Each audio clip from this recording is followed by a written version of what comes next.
What if your most important memories aren't real anymore? Your brain rewrites your past every time you remember it, and you never notice. We trust our memories. We build our identity on them. We defend them. We relive them. But memory isn't a recording. It's reconstruction. Your brain doesn't store experiences like files in an archive. It rebuilds them every single time. And each rebuild slightly changes the original. That childhood argument, that breakup, that moment you felt proud, what you remember isn't the event, it's the latest edited version. Most of us imagine memory as a camera, something that records what happened and stores it away. But your brain doesn't record reality. It extracts patterns. It keeps fragments, emotions, meaning, and it throws away the rest. Try this. What were you wearing 3 Tuesdays ago? You probably don't know, but you remember how you felt during that important conversation last month. That's not random. Your brain runs on a highlight reel strategy. It prioritizes what feels important for survival, identity, or emotion, and it compresses everything else. Even stranger, two people can live through the exact same moment and walk away with completely different memories. Not because one of them is lying, but because each brain edited the experience to fit its own internal story. Here's where it gets unsettling. Every time you remember something, the memory becomes unstable. Neuroscientists call this reconsolidation.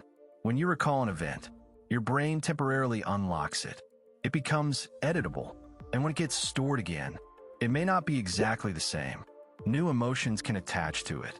New interpretations can reshape it. Even new details can slip in.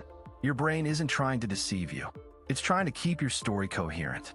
This is where something called the self-serving bias quietly operates. When possible, your brain slightly adjusts past events to protect your identity. You remember yourself as a little more right, a little more justified, a little more consistent. And when there are gaps, your brain fills them.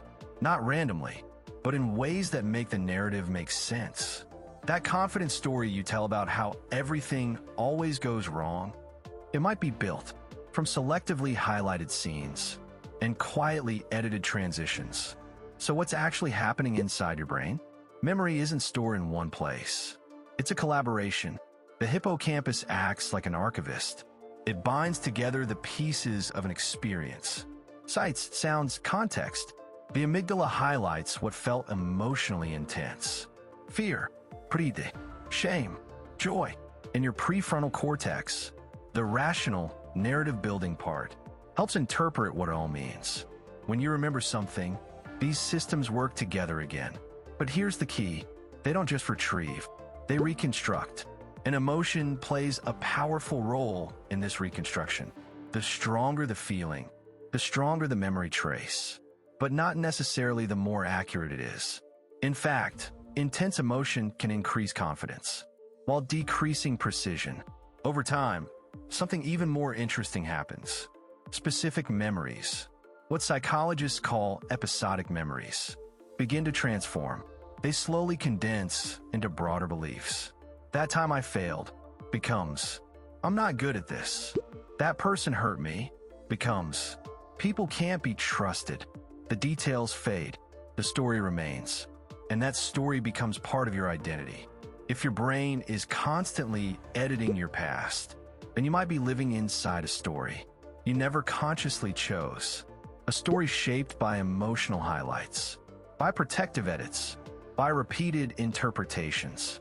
So here's the real question. If memory is flexible, can identity be flexible too? And if your brain can rewrite your past unconsciously, can you learn to guide that process consciously? The goal isn't to manipulate your memories. It's to understand how your brain builds meaning, and then work with that process, instead of being controlled by it. Catch the narrative language. Start by noticing the language you use about your past. I always mess things up. People never support me. This is just who I am. These aren't memories. They're condensed narratives, and narratives can be examined.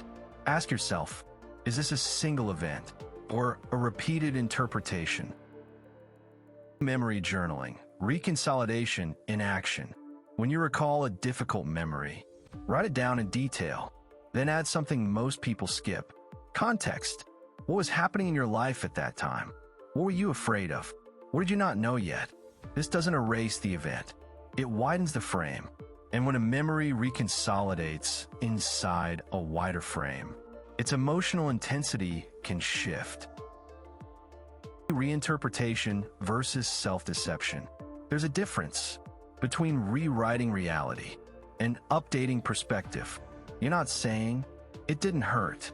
You're saying, it hurt, but it doesn't define my entire identity. That subtle shift changes how the story gets stored next time. Identity is draft, not stone. Your identity isn't carved in stone. It's a draft, a living document, built from edited memories.